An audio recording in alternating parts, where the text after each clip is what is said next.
o círculo virtuoso, ciência e desenvolvimento.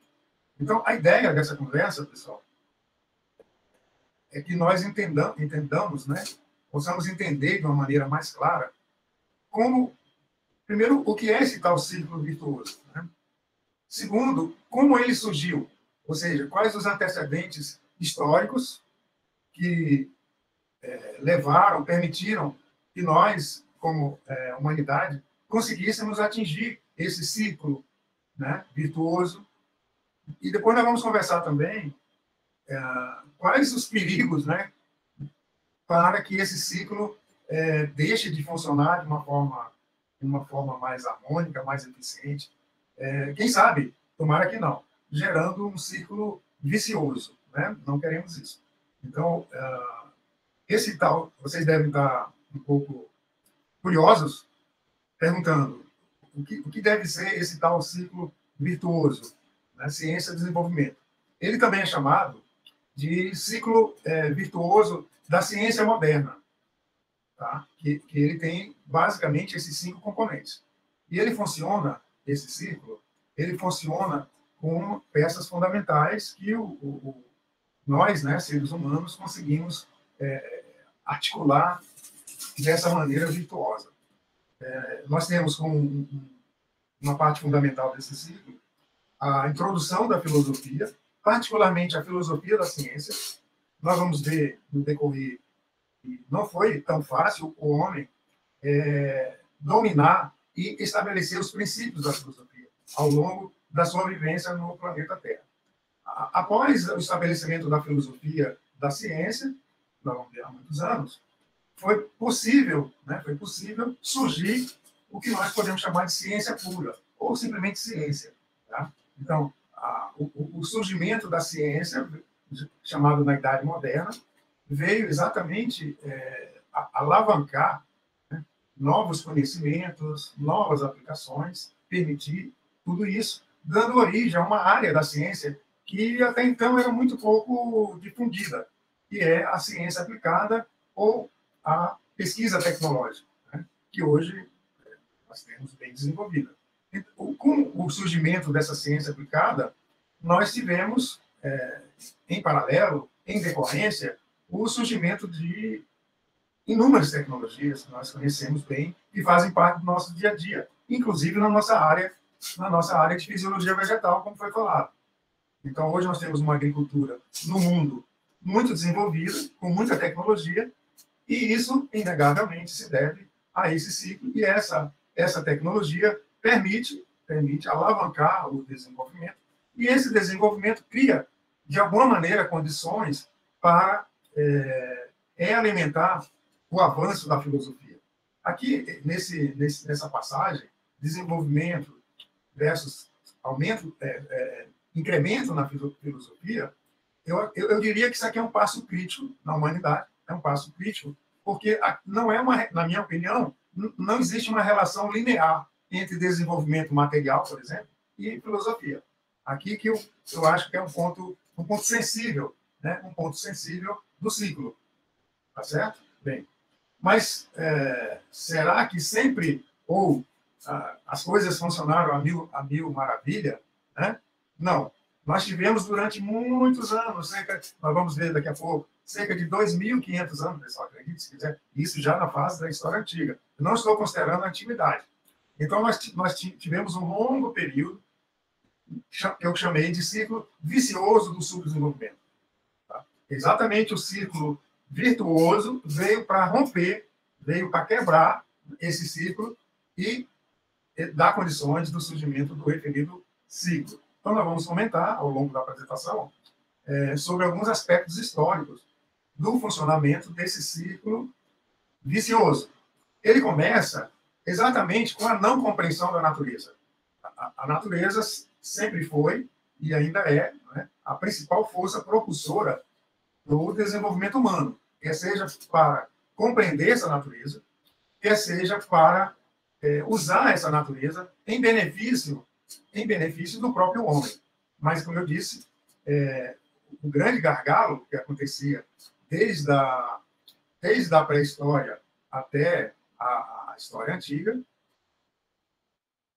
até a história antiga, era exatamente o fato do homem não ter elementos intelectuais para compreender o funcionamento dessa natureza. Esse foi o grande estigma, né?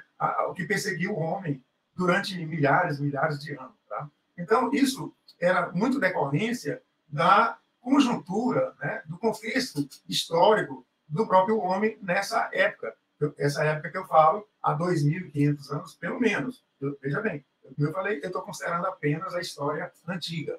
Tá? Não estou considerando a pré-história, que foi um período muito longo do Homo sapiens. Então, nessa época, por ausência de modelos intelectuais, né, de criações intelectuais do homem, prevalecia exatamente o oposto, que era o pensamento mágico, associado com o sobrenatural e associado com o pensamento místico. E, interessantemente, quer dizer, a força desse pensamento mágico criava exatamente problemas para não se avançar na compreensão da natureza. E como decorrência disso, existia um mundo de pouco conhecimento sobre os fenômenos naturais, sobre o próprio homem, sobre tudo, né? Sobre tudo. Então, esse pouco conhecimento estava associado à ausência da filosofia, que nós vamos ver, que surgiu somente muitos anos depois, e a ausência de ferramentas científicas, que surgiram também muitos anos depois. Tá? E isso também tinha a ver com o obscurantismo, tá? Ou seja, criava condições para que sistemas, né, obscuros, sistemas que não privilegiavam exatamente o conhecimento ou os benefícios da sociedade, para a sociedade, os benefícios do conhecimento para a sociedade, criava condições exatamente para a prevalência do obscurantismo, do pensamento obscuro, tá? Dos dogmas, principalmente associado com as ideias teocêntricas ou ao pensamento, ao teocentrismo. Como vocês sabem, o teocentrismo significa a prevalência das coisas da igreja, né? Das coisas da igreja, como centro de tudo. Né? Como centro de tudo. Então, nós vivemos em decorrência de todo esse ciclo, o teocentrismo e ideias associadas, e, como decorrência disso, nós patinávamos com a elaboração, descoberta de tecnologias muito, muito rudimentares.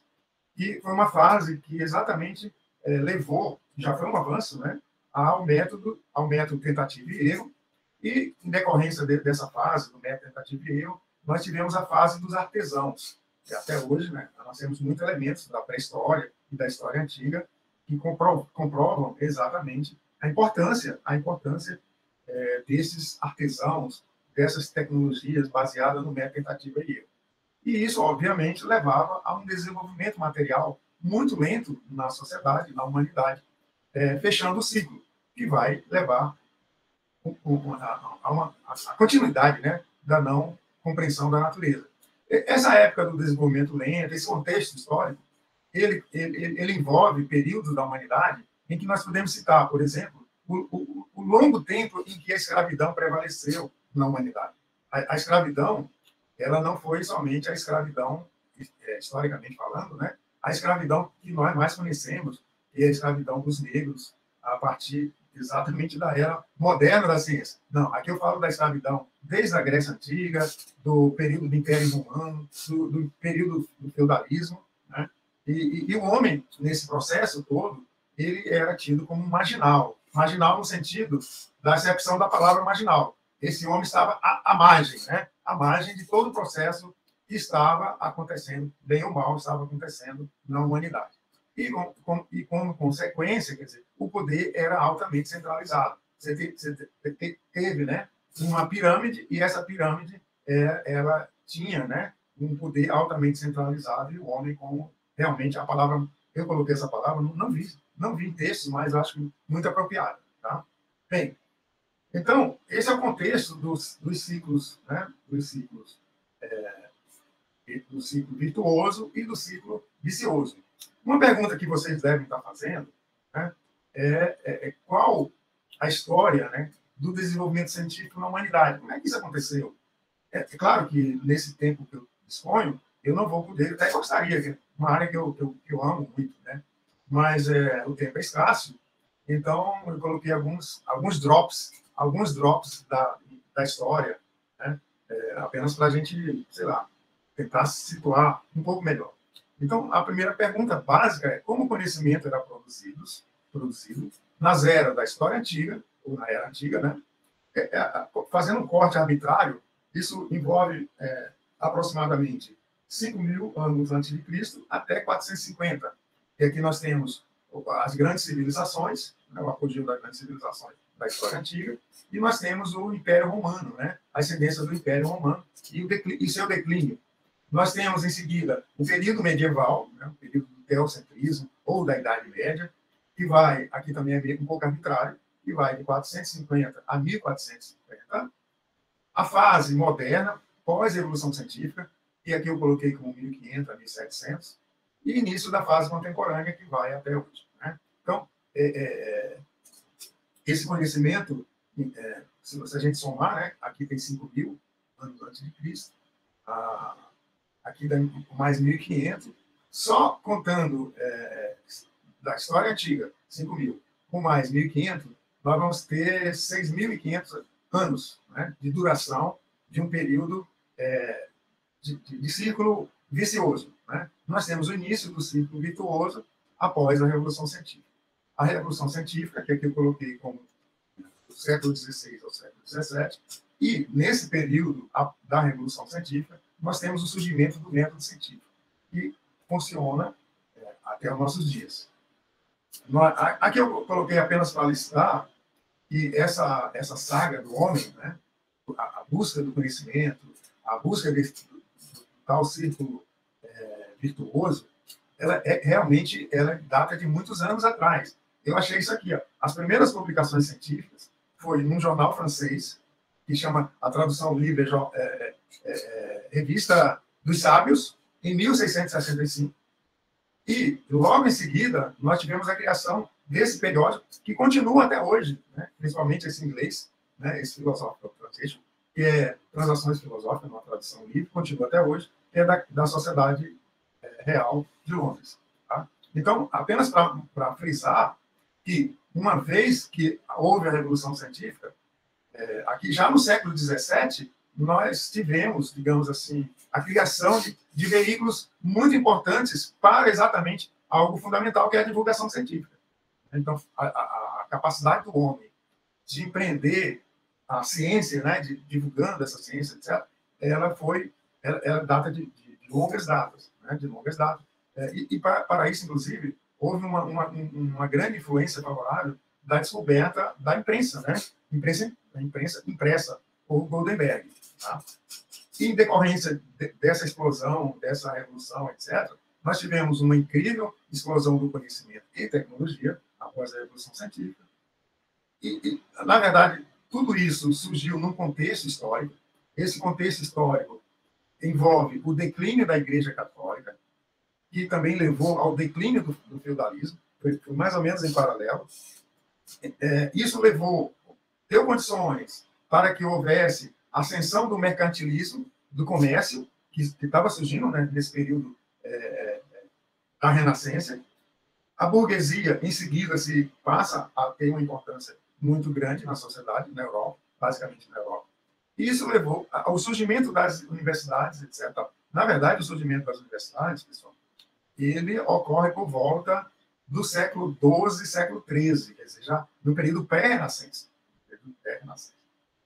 Em seguida, nós temos, historicamente, a consagração do ciclo virtuoso no século XVIII e XIX, que são os períodos do iluminismo e do positivismo. Então, assim, de uma maneira bem simplificada, foi esse recorte, né, esse recorte histórico que ocorreu, quer dizer, esse final da Revolução Científica e tudo mais que ocorre principalmente na Europa.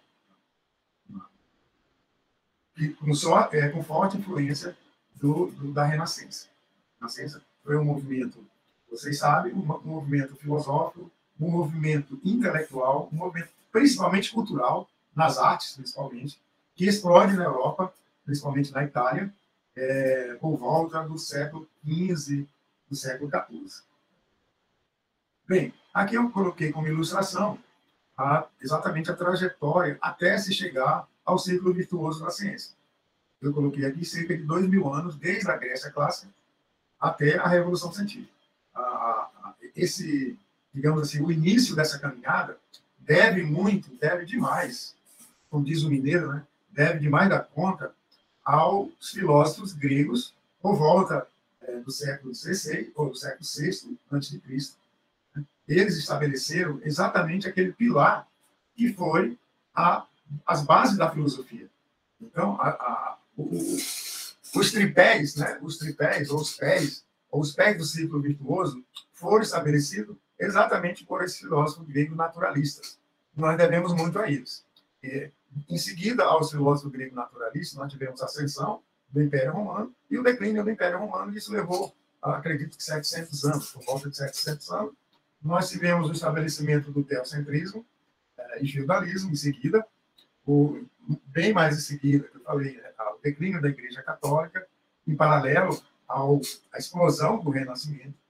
Em seguida, nós tivemos mais uma quebrada aqui na Cuba, que foi o surgimento da Revolução Científica, junto com a ascensão da burguesia. É importante frisar, digamos assim, o paralelismo entre esses dois processos, esses dois eventos, porque eu acredito que um, de alguma maneira, realimentou o outro. Porque a ascensão da burguesia, ela vem, né, no bojo do declínio do feudalismo. E essa Revolução Científica, junto com o comércio, né, que já era forte nessa época, 1500, 1600, essa ascensão da burguesia, ela faz a opção, diferentemente do feudalismo, a burguesia industrial, iniciante, né, do comércio e tal, faz, digamos assim, uma sinalização para a Revolução Científica, uma sinalização favorável, quer seja com a criação das universidades, expansão das universidades, expansão do conhecimento científico. Né? E aí nós tivemos, nessa trajetória, já no século XVIII e no século XVII, século XVIII, nós temos apogeu do método científico, envolvendo o período do iluminismo, do positivismo, e até o dia de hoje, com a consagração, na verdade, né? A consagração do ciclo virtuoso, que é um ciclo que envolve o capitalismo, né, decorrente dessa revolução burguesa, o capitalismo, o conhecimento e o autodesenvolvimento material. Então, isso tudo linkado com a ciência, que é que nós vamos ver em seguida. Como é que ocorre, hoje, no século XXI, essa associação, né, digamos assim. Bem, e qual foi o contexto para o surgimento do método científico?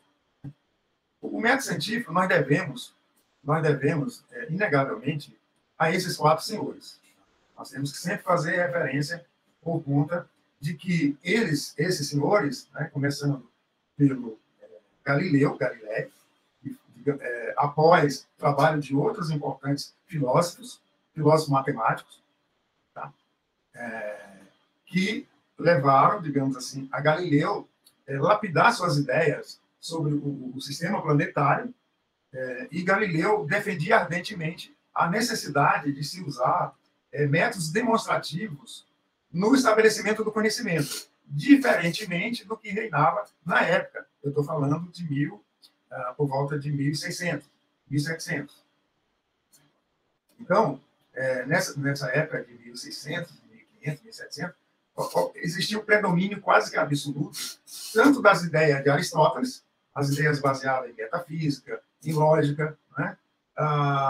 Quanto dos pensadores católicos, Santo Agostinho, São Tomás de Aquino, etc.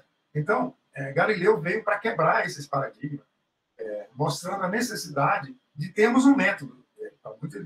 Ele é tido como o pai do método científico.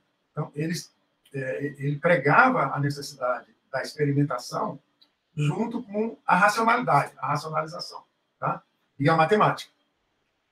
No mesmo período de Galileu, eles são contemporâneos, nós temos o inglês, né, o Francis Bacon, que também teve uma contribuição inestimável como um dos membros, um dos componentes do empirismo, né, uma corrente filosófica que defendia que o conhecimento só era válido se fosse baseado nos sentidos, nas percepções do sentido, dos órgãos do sentido, ou seja, na experimentação. Então, as ideias de Francis Bacon, que ele é totalmente oposto a Aristóteles, as ideias casaram muito bem com as ideias de Galileu. Logo após, né, Francis Bacon e Galileu, nós temos as ideias, o surgimento das ideias de Descartes, René Descartes, francês, que estabelecia a importância do raciocínio lógico e do pensamento reducionista para estabelecer conhecimento válido. E logo após René, nós tivemos o Isaac Newton, que foi aquele que deu a contribuição definitiva para o método científico, com o estabelecimento da necessidade da hipótese, e etc, etc. Então, nós temos que referenciar esses 4 senhores como, digamos assim, os lançadores, os mentores do método científico, e daí o método científico, uma vez estabelecido, principalmente nas ciências naturais, esse método científico deu condições para o alavancamento, né, a alavancagem das grandes descobertas, né, dos grandes achados, através do método experimental. Bem, o método científico, todos aqui conhecem, apenas eu vou deixar disponível para lembrar, né? Elas, na verdade, são, digamos assim, etapas desenvolvidas, né, já bem após o período da Revolução Científica, em termos da designação de cada etapa.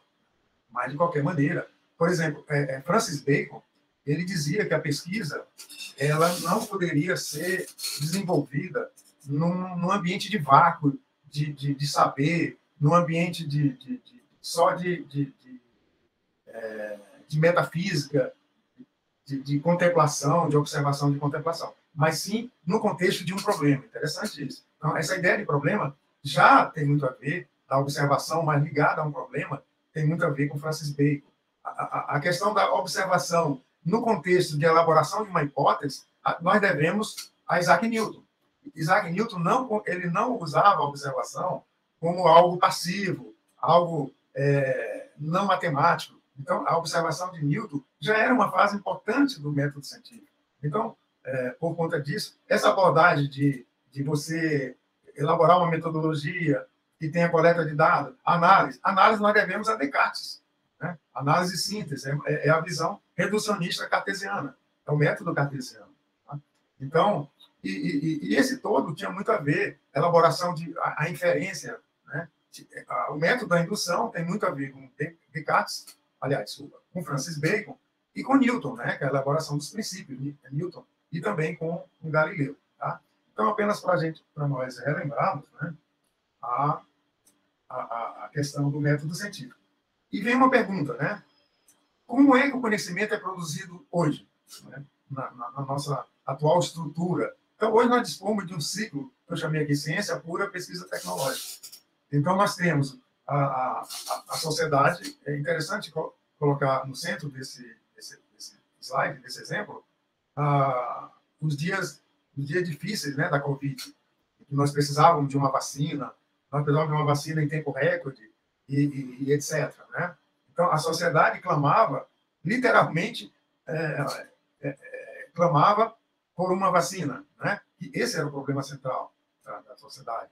Isso chegou aos cientistas. Os cientistas passaram a estudar mais sobre mecanismos, né, desse tipo de vírus, etc. E chegaram, por exemplo, no vírus, na vacina de RNA.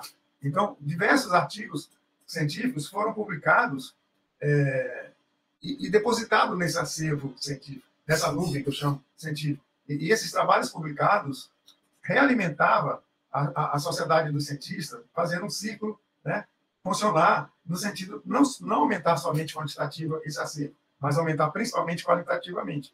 E nesse momento, nessa interação muito forte entre sociedade, cientistas e pesquisadores, esses pesquisadores interagiam fortemente por meio desse acervo científico, né? E através de pesquisas tecnológicas, a partir de inovações e novas tecnologias, esses pesquisadores foram gerando soluções que nós sabemos. Essas soluções nada mais eram do que simplesmente as vacinas. Né? Então, essas vacinas foram chegando até a sociedade. Então, isso aqui é um belo exemplo da interação entre pesquisa de ciência pura com pesquisa aplicada. Né? Então, um belo exemplo, no caso, levando para no caso da vacina, né, da Covid. Bem, aqui vou passar rapidamente, muito rapidamente, qual é a importância, né, da formação dos cientistas no dia de hoje. No dia de hoje, os cientistas são formados basicamente através de programas de pós-graduação. É bom lembrar que no período da Revolução Científica, um pouco antes, né, não existiam cursos formais de doutoramento, nem de mestrado. O PhD era um grau que era conferido àquelas pessoas que já detinham o saber filosófico e o saber científico.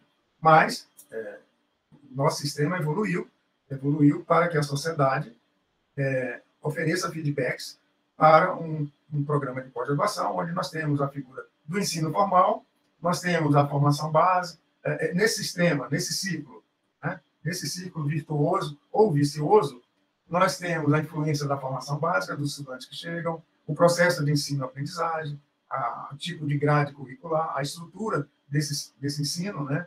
E nós temos, em seguida, a formação desse cientista.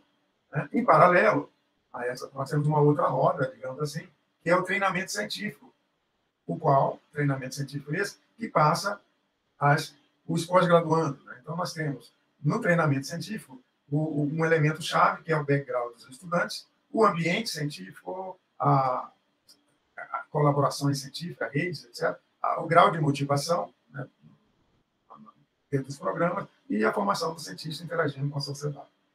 Isso vai juntar esses dois ciclos, né, o ciclo de treinamento científico, um ciclo de ensino formal, na formação do cientista de hoje, né, na formação do cientista de hoje, ou do pesquisador de hoje. Okay? Bem, aí eu lanço essa pergunta: como acelerar e tornar mais eficiente o tal do ciclo virtuoso? Então, as minhas sugestões são nessa direção. São mil outras, né? Mas estimular a ciência e a filosofia. Ou seja, aqueles dois braços do ciclo, iniciais do ciclo. Né? Coisa que nós não estamos fazendo tão bem. Certa disciplina, tais como História da Ciência, Filosofia da Ciência e Metodologia Científica, deveriam ser obrigatórias no ensino médio, graduação e pós-graduação. Os programas de mestrado e doutorado devem definir claramente o perfil do egresso como cientista, ou pesquisador, ou professor. Isso é um problema bem sério, que eu acredito que haja nos nossos programas de pós-graduação. Bem, então, chegando no finalmente, porque o tempo passa, o tempo não para, né? Como fala o filósofo Cazuza. Então, o que isso tudo a ver, o que isso tem tudo a ver com o caso da atuação do fisiologista vegetal? Né? Porque que contexto é esse que vai emplacar, ou vai impactar, melhor dizendo, na fisiologia vegetal e no profissional de fisiologia vegetal? Eu coloquei alguns pontos para que nós levantemos algum debate aqui. Tá? Bem, a primeira questão, eu coloquei estimular e valorizar a força do conhecimento, que é um anseio do Francis Bacon. Eu não sei até que ponto, sinceramente, nos dias de hoje, 2023, século XXI, a força do conhecimento, na nossa área principalmente, está sendo valorizado como devido. É uma questão. Isso aí poderia ser uma interrogação. O conhecimento, né, na área de fisiologia está sendo valorizado como devia? É uma pergunta. Outra questão que eu coloco para nós refletirmos. Como ampliar o campo de atuação, né, do fisiologista? Por exemplo, nesse período agora, nós tivemos, nesse mesmo dia do belo trabalho que o Danilo está fazendo, né, à frente da sociedade, em que 1000 atividades estão surgindo. Né? Então, por exemplo, a fisiologia no campo, uma coisa fantástica a fisiologia no campo. Porque até, a despeito, apesar da Sociedade Brasileira de Fisiologia Vegetal ter sido criada por agrônomos, nós não tivemos essa ênfase no sentido de sociedade, no sentido de valorizar a fisiologia. É um paradoxo. Né? É um paradoxo. Então, eu acho que nós temos que olhar para isso de uma maneira um pouco diferente. Por exemplo, o que é que a fisiologia vegetal está contribuindo na agricultura de precisão? como a fisiologia vegetal, ou como o fisiologista vegetal, né, está envolvido, está contribuindo, está estudando a agricultura de precisão. Como que o fisiologista vegetal está se envolvendo em sistemas agrícolas alternativos, tipo sistemas agrícolas alternativos. O que é que eu chamo isso? Hidroponia, cultivos protegidos, né? Cultivo de flores, etc, etc. Eu não sei, é uma pergunta que eu faço para todos. Será que o fisiologista vegetal está devidamente inserido nessas áreas da agricultura? Isso aqui é uma coisa também que me chama muita atenção. O surgimento de startups no agronegócio e afins. Né? Eu tenho visto, até fui convidado para dar palestra nessas startups, mas eu fico me perguntando até onde os programas de pós-graduação, consequentemente a formação dos novos fisiologistas de plantas, estão engajados, né, esses programas, estão engajados nessas atividades diretamente ligadas à agricultura, diretamente ligadas à produção, ao ciclo virtuoso. Né, ao ciclo virtuoso. Uma outra questão que eu coloquei para a gente pensar aqui, estimular intercâmbios nacionais e internacionais, tanto na área de ciência, que recebe muita atenção, como na área de aplicações. Né? Então, essa é uma questão também para a gente parar para pensar. Será que os nossos programas de pós-graduação e também os próprios estudantes estão engajados fortemente em atividade de intercâmbios, tanto nacionais quanto internacionais, visando ciência e aplicações tecnológicas? Tá? Porque, assim, durante muito tempo, a CAPES valorizou demais, né? Talvez num período que fosse necessário, a atividade do professor, do estudante de pós-graduação no campo científico.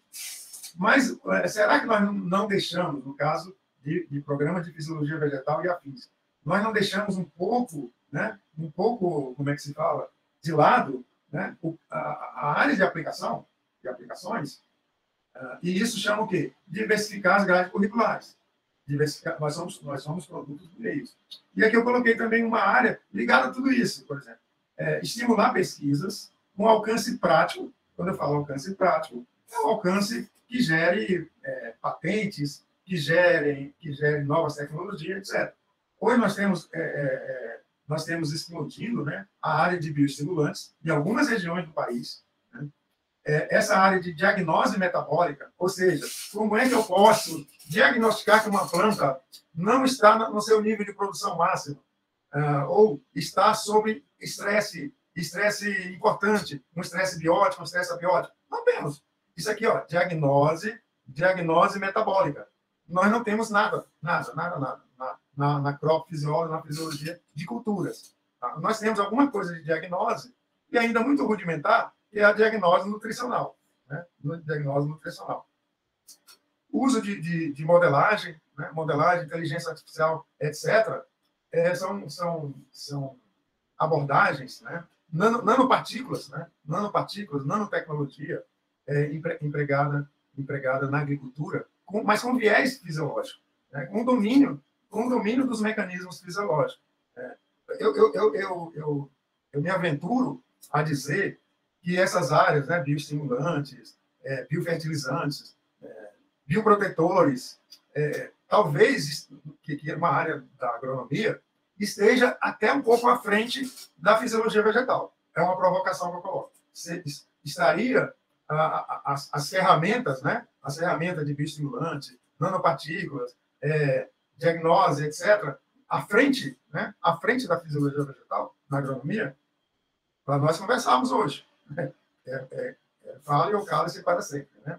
Bem, então, como reflexões e considerações finais, eu coloquei aqui questões que, como eu falei no início, muitas vezes nós não levantamos. Né? A quem o círculo virtuoso tem beneficiado mais diretamente na humanidade? O dilema da dominação. Né? Então, o ser humano ele tem essa capacidade, ou incapacidade, é uma capacidade do mal, né? De desenvolver uma dominação, no sentido de que as principais atividades desenvolvidas pelo grosso da humanidade se destina a uma minoria. Né? Se destina a uma minoria. Quais os benefícios do ciclo virtuoso para os ecossistemas vegetais. Ou seja, nós estamos elaborando, desenvolvendo novas tecnologias, novos achados, novas descobertas que estão beneficiando os ecossistemas vegetais diretamente? É uma pergunta que não quer calar. Né? Mesma pergunta, quais os benefícios do ciclo vicioso, ou ciclo virtuoso, né? Tomara que não seja vicioso, para o desenvolvimento humano? Quer dizer, até que ponto, ao longo desses 2.000 anos, 2.500 anos, ou 10.000 anos, né? Como nós queiramos trazer, né? O referencial, até que ponto, nesses 10.000 anos, o homem tem sido, né? Tem sido beneficiado. Lembrando a vocês que o renascentismo, a principal ideia do renascentismo era exatamente essa. Seria colocar o homem como centro de todo o desenvolvimento humano, né? O homem e não outros setores da sociedade. Será que nós vamos ter que criar um novo renascentismo, né? Porque a palavra renascentismo, ou renascência, foi no sentido de resgatar ideias de alguns filósofos gregos. Interessante isso. 2.000 anos antes. Né? O renascentismo surgiu na Europa, na Itália, para, como o nome diz, para renascer a figura do homem no centro, né? que não existia, né? Naquele momento. Como o conhecimento tem contribuído para o desenvolvimento das pessoas ao longo do tempo? É uma continuidade disso. Né? Isso aqui é para a gente fazer uma visão, né, transversal na história. Antiguidade, medieval, tal. Né? Quais as projeções para a fisiologia vegetal em 2050? Certo? 2050 vai ser amanhã, né, cara? Nós estamos em 2025, praticamente. Então, mas mesmo assim, nessa fase de ebulição que nós estamos vivendo, do conhecimento, das tecnologias, principalmente ligadas aos algoritmos, à aprendizagem de máquina, inteligência artificial, etc., etc., né? Nós não sabemos como é que isso vai impactar na sociedade e como isso vai impactar na formação dos fisiologistas. E muitos de vocês que estão assistindo, né, em 2050, eu não vou estar mais aqui, né? Eu vou estar observando, vão estar envolvidos, né, com essa nova realidade. Okay? Então, mais uma vez, agradecendo aí ao pessoal da sociedade, que, como eu disse no começo, lembrou meu nome, e principalmente o pessoal do Lab Plant, que é o nosso grupo, né, da Universidade Federal do Ceará, e esse é a nossa logo do Laboratório de Metabolismo de Plantas, e agradecer a todos, e em particular ao Danilo, pelo convívio prazeroso e produtivo. Okay? Então, eu me coloco à disposição para conversar mais. Passo aí para o Danilo e para o Mauro. Okay? Bom, obrigado, Vinícius, pela apresentação. Foi ótima. Tá? Para nos fazer um pouquinho, você estava dizendo no início, né? A gente na correria, a gente tem parado pouco para refletir, né? Sobre como um todo, né? Então, de onde viemos, a evolução até agora, para onde estamos indo, o que a gente está fazendo agora e aonde vai nos levar o que a gente está fazendo agora, né? A gente para se perguntar pouco disso. Tá? Esses momentos são importantíssimos. Eu sei que você tem uma disciplina que aborda esse assunto aí na UFC, e isso realmente faz muita falta nos programas de pós-graduação, não tenha dúvida disso. Mas, rapidamente, para a gente não alongar tanto tempo, eu vou passar a palavra, então, a todos que estão, e a todas, né, que estão assistindo. Mais uma vez, obrigado pela presença. Então, se alguém quer fazer algum comentário, perguntar alguma coisa ao professor Vinícius, está à disposição. Bom, vou fazer para quebrar o gelo aí, pessoal, pode estar elaborando as questões. Ô, Vinícius, nessa história, onde é que entra, se é que entra, né? Não, tem que entrar, né? Mestrado e doutorado profissionalizante. Me diz aí como é que a gente vai lidar com mais essa demanda, né, que a CAPES está colocando para a gente. Oi, Danilo. É uma excelente pergunta, Danilo.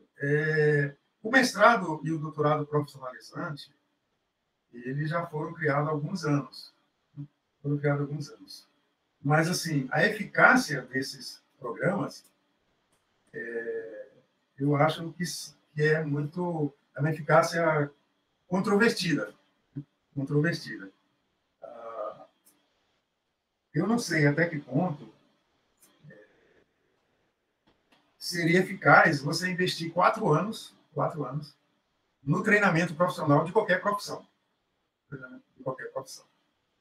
É um investimento muito alto, por conta também do período muito longo.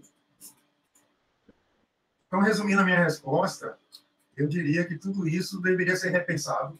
E a origem desses problemas, Danilo, é exatamente o que o Mauro falou. Nós, no Brasil, não temos o hábito de encarar as coisas que existem e as coisas futuras fazendo um diagnóstico, digamos assim, aprofundado. Nós temos uma tendência a ser meio que superficiais. Então, a própria origem do mestrado no Brasil teria que ser, sabe, discutida. Né? Foi uma criação extremamente importante, mas para um contexto. Tudo, você sabe melhor que eu, tudo na vida tem um contexto. Né? Até a fisiologia tem um contexto. Então, acho que nós precisamos mais discutir esses contextos nas nossas pós-graduações. Quem nós estamos formando? Entendeu? É aquela questão. Nós estamos formando cientistas. O nosso mercado no Nordeste está ansioso por híbridos. Um cientista, mas com viés de aplicação, de inovação, de patentes, né? Nesse momento histórico. Não, nós temos um viés para formar professores para nossas universidades particulares. E na maioria dos professores não tem doutorado nessas universidades particulares. Quer dizer, por mais que esses doutores em bioquímica vegetal, em fisiologia vegetal, ou em botânica, né, esse viés é importante para o mercado e é importante para a sociedade. Então, eu acho que eu, sinceramente, não tenho opinião formada sobre essa coisa da pós-graduação profissionalizante, mas, em princípio, eu sou contra, no formato atual. Né? Porque eu vou contar um caso aqui rapidamente. Quando eu fazia mestrado, há muitos anos atrás, eu me interessei em fazer doutorado na USP em São Paulo, em bioquímica. Eu fazia na Exalc, né? Eu fazia mestrado na Exalc, e fui lá em São Paulo, no Instituto de Química, para me inscrever no doutorado. Né? E eu fui entrevistado por um professor, agora eu esqueço o nome dele, né? Um professor de bioquímica, né? De bioquímica médica, inclusive. Ele disse: Benício, eu estou vendo aqui que você é agrônomo e está fazendo mestrado em agronomia. Né? Na verdade, fazendo uma área da agronomia. E ele falou uma coisa que aquilo me marcou até hoje. Né? Ele falou: Benício, eu acho que as áreas profissionalizantes, como agronomia, engenharia, né? Não sei que mais o quê, não deveria fazer doutorado. Ele tinha uma opinião bem radical. Eu acho que a sociedade ganharia mais esses profissionais fazendo algo tipo uma residência médica, entendeu? Uma residência médica. Então, assim, isso foi há muitos anos atrás, muitos anos. E ele falou na lata, entendeu? Na lata. Ele achava que o doutorado em bioquímica era mais para cientista, para quem fosse militar em ciência. Mas, enfim, Danilo, eu acho que é um tema controverso e que eu acho que é um bom tema para as pós-graduações levarem para o seu seminário, entendeu? Para discutir isso no seminário. Porque vocês sabem que nós temos muito aluno na nossa pós-graduação, e no Brasil inteiro, que são alunos que não têm um perfil para cientista. Não tem um perfil para cientista, não tem, digamos assim, metas de ser um cientista. Né? Estão mais interessados em fazer pesquisas, né? A servir, eventualmente, até uma empresa.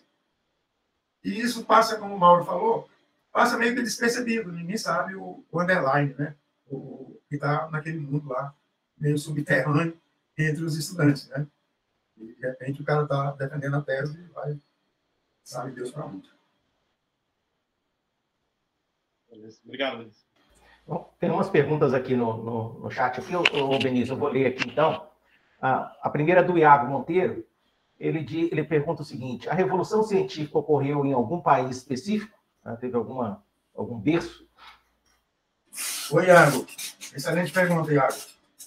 A revolução científica, Iago, ela aconteceu, primeiro, predominantemente na Europa. Os países que, digamos assim, que mais faziam pesquisa, já no campo um pouco de filosofia da ciência e um pouco de pesquisa científica, que foi o caso de Galileu. Antes de Galileu, nós tivemos um polonês, né, Copérnico, né? Então, assim, na Europa, que era polonês. Na Europa, diferentes países já desenvolviam, digamos assim, intensamente atividades pré-científicas, né? Porque o método científico não existia. Nós consideramos a criação da ciência propriamente dita e o apartamento da ciência da filosofia foi exatamente com o método científico. Até então, nós não conseguíamos fazer uma distinção muito clara entre filosofia da ciência e ciência. É interessante, Iago, que a própria palavra ciência veio do latim, não veio dos gregos, não veio do latim, ciência. Então, assim, nesse contexto, nós tínhamos a Itália era bem forte no campo científico, com Galileu, Giordano Bruno, a filosofia da ciência. Nós tínhamos a França muito forte, a Inglaterra, o que mais? A Alemanha, né, na astronomia. Então, assim, eu responderia que não teve um país específico. Teve a Europa, né? Existe um consenso de que a Europa foi o berço da Revolução Científica. Porque essa Revolução Científica, diferentemente de outras revoluções, por exemplo, a Revolução Francesa. A Revolução Francesa tem uma data quase que definida, né? 1789. A Revolução Científica ela não tem uma data, não foi um ato que nesse sentido, né? Foi muito tênue. Nós tivemos todo um processo de revolução científica, desde Copérnico, né? Galileu, Da Vinci. O Da Vinci não é tido como cientista, tudo, mas ele desenvolvia atividade de filosofia, pintura, né? Arte e etc. Inclusive fazendo uma imersão na ciência, na área de anatomia humana, inclusive. Então, assim, fica muito difícil, inclusive, você listar, né, as pessoas mais envolvidas com a revolução científica. Foi um processo, né? Não foi um ato que a gente possa nomear um local, uma data. Eu acho isso, Iago. Obrigado, Vinícius. Então, tem mais uma aqui, que é do... O Iago está agradecendo, disse que entendeu. Outra é do Milton Costa Lima Neto. Boa tarde, Milton. Como é que está? Ele fala... primeiramente, é um prazer ele ouvir, professor Vinícius, nesse dia do fisiologista vegetal. E ele faz uma reflexão que no início da sociedade era majoritariamente formada por agrônomos. Hoje, nós, biólogos, ocupamos uma parte significativa na pesquisa e nas universidades. O que você vê que mudou, né, com essa entrada dos biólogos e quanto ganharemos com a interação de outras formações como biotecnologia, ecologia, etc. Ok. Olá, Milton. Tudo bem, Milton? Prazer falar com você. Grande Milton. Também uma excelente pergunta. Milton, é uma pergunta muito abrangente também. De fato, a sociedade foi criada por agrônomos. A pesquisa de fisiologia vegetal que existia na época da criação da sociedade era essencialmente desenvolvida por agrônomos. Os problemas de fisiologia, na época, também eram essencialmente problemas de agronomia, problema de produtividade vegetal, problema de tolerância de plantas a estresses, e etc. Mas isso mudou rapidamente. Eu acredito que por volta a sociedade foi criada em 1986, estabelecida em cartório em 1987. Acredito que já nos anos 90 para os anos 2000, digamos assim, a participação dos biólogos se tornou muito intensa na fisiologia vegetal no Brasil. Tanto nas pesquisas, nos departamentos, de botânica, principalmente, ou nos programas de fisiologia vegetal, como também na publicação, obviamente, de artigos, na participação de congressos da Sociedade de Fisiologia Vegetal. Então, assim, tem um depoimento que eu fiz, Milton, acho que em 2000, congresso em Minas, Poços de Calda. Acho que ano foi, Danilo, aquele congresso? Acho que 2013, sei lá, vai fazer 10 anos já fiz. E lá eu fiz um depoimento em que eu falava exatamente essa história, né? E eu dizia que agora a sociedade precisa abrir e trazer mais para os seus congressos, para a sua revista, etc., a presença desses que você aponta aí, dessa interação. Né? O pessoal da ecologia nem se fala, agora em Fortaleza vai acontecer o o simpósio de ecologia sistêmica, né? O Danilo está organizando, vai ser agora em dezembro. Então, assim, biólogos, biotecnologistas, o pessoal da genética, nós precisamos interagir muito com esse pessoal da genética e interagir com outras áreas, né, de ciência básica, como biofísica, bioinformática, todas essas áreas. Então, eu concordo com o seu pensamento. Eu acho que nós estamos numa fase multiformação na fisiologia vegetal. A gente hoje, se for pegar os trabalhos publicados, não somente na nossa revista, mas publicados no mundo inteiro, na área publicado pelos brasileiros em fisiologia vegetal, nós vamos ter, talvez hoje, um predomínio de biólogos, por motivos óbvios, né, que são mais abundantes, mas já com o viés de ecologia, com o viés de biologia molecular, muito biologia molecular, e etc. Eu acho que agora vai chegar o dia, está chegando o dia, né? Eu sou mais antigo que vocês. Houve uma época que a graduação era uma coisa importante, né? Eu sou agrônomo, eu sou biólogo, eu sou engenheiro. Hoje em dia já está perdendo, né, esse paradigma, né, das profissões que estão começando a cair. Hoje um instituto de pesquisa ou uma empresa que vai contratar uma pessoa para trabalhar com biologia de plantas, ela não vai estar muito preocupada se o cara é agrônomo, se o cara é biólogo, se o cara é biotecnólogo, né? Biotecnologista, ele não gosta de chamar biotecnólogo. Biotecnologista e etc. E tal. Então, nós estamos entrando na era do profissional, né? Da pessoa até. É uma coisa que tá mudando, né? Basta muito saber o banco de escola, né? O que o cara traz de bagagem. Não sei se você está satisfeito comigo. Se quiser dar um replay aí, um comentário, bem-vindo. O Vinícius, ele disse que está satisfeito, agradeceu. Tá?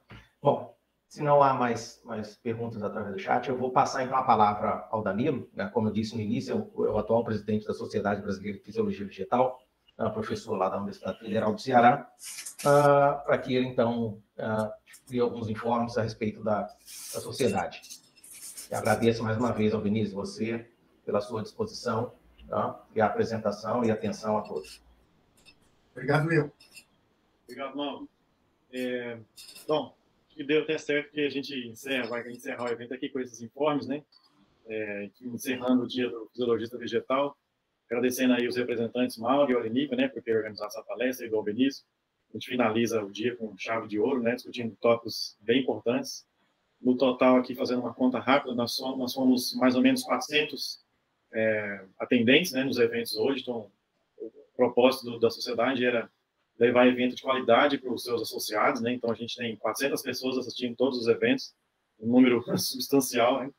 Nós tivemos o primeiro workshop de fisiologia vegetal da região sul, né, com jovens talentos, hoje, né, organizado pelos representantes da região sul. Tivemos ciclo de palestras de fisiologia vegetal da região norte, né, com bastante gente também atendendo. Café científico, organizado pela região sudeste. Tivemos um evento presencial em Sergipe, né, o primeiro simpósio de fisiologia vegetal de Sergipe, também com bastante gente atendendo lá presencialmente. Então, foram 5 eventos. Desses 5 eventos, vamos sortear. A sociedade ofereceu uma inscrição para o próximo congresso para cada evento, né? Então, eu sei que até tem perguntas aí no chat. A gente vai pegar a lista de presença desse evento, por exemplo, né? E sortear uma inscrição para o próximo congresso. Tá? Então, a gente, assim que tiver a lista de participantes aqui, a gente vai sortear numa outra data. Tá? Os resultados a gente solta via e-mail e via nossas redes sociais, tá bom? Bom, além desses eventos de hoje, né, só para ressaltar que a sociedade tem ministrado e usamos 2 cursos, um de escrita científica em inglês, né, ministrado pela Marina. Finalizamos também um curso de metabolismo vegetal, que foi o ministrante. Estamos tendo agora, no momento, um curso de introdução à epigenética vegetal, que finaliza essa semana. E agora, em setembro, tem um curso sobre fisiologia dos estômagos. Ainda estamos com as inscrições abertas, tá? Quem tiver interesse, é só acessar o site lá da sociedade. Todos os cursos e todos os eventos apoiados pela sociedade seguem alguns critérios dessa diretoria, que foi estabelecido, na verdade, no congresso passado, né, que é um custo acessível aos estudantes, né? A gente, quando estabeleceu esses objetivos, as bolsas ainda estavam bem defasadas, né? Então, todos os eventos, todos os cursos são com um custo mínimo, né? A sociedade praticamente não está ganhando nada com isso. Então, cursos bem acessíveis e de ótima qualidade. Tá? Além desses cursos, nós estamos apoiando vários eventos, né? Como o Mauro disse, nós não apoiamos eventos em ano de congresso de brasileiro de fisiologia vegetal. Então, no ano que vem, a gente, por estatuto, né, a gente não apoia nenhum evento, mas esse ano está tendo muito evento. A gente apoiou um evento de fisiologia no campo, que teve agora em Bento Gonçalves, né, em agosto. Em outubro, vai ter o primeiro simpósio interdisciplinar em fisiologia e bioquímica de plantas, né, a ser ocorrido na Exalc. A sociedade também está apoiando esse evento. Em novembro, vai ter a segunda escola de fisiologia e nutrição de plantas, também na Exalc, né, então a gente está ajudando na divulgação e dando todo apoio ao evento. Em dezembro, como o Benício falou, a gente vai ter o 5º simpósio de ecofisiologia sistêmica, aqui em Fortaleza. Tá? Convido a todos a virem participar, o nosso laboratório é quem está organizando. Então, qualquer um desses eventos, vocês podem encontrar mais informações nas nossas redes sociais. Tá? Então, assim, encerro a minha participação antes de passar para o Mauro novamente, para encerrar, agradecendo todo mundo que tem apoiado, né, os cursos, feito os cursos, participado desses eventos. E lembrando, quem não é sócio, né, para entrar na nossa página lá e dar uma força para a gente, porque a sociedade depende dos associados. Né? Então, o custo é baixo, mas é importante para a gente. Tá? Então, obrigado a todos. Passo para o Mauro para encerrar esse dia maravilhoso que a gente teve hoje. Obrigado, então, Danilo, pelos informes. Tem gente perguntando sobre presença, então depois eu vou enviar para o Danilo a gravação dessa apresentação e também a lista de presentes, que a partir daí dessa lista de presentes que ele vai emitir o que ele tiver que emitir e também fazer o sorteio, né, da inscrição para o congresso do ano que vem, em setembro do ano que vem, de Viçosa.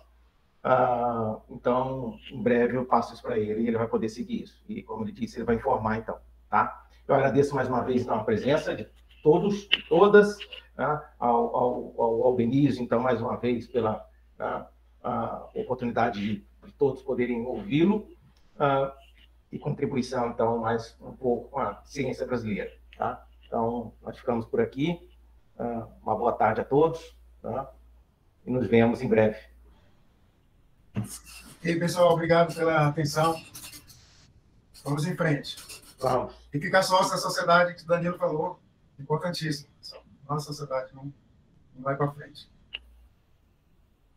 Oi, gente. Um abração. Tchau, tchau. Tchau, gente. Tchau.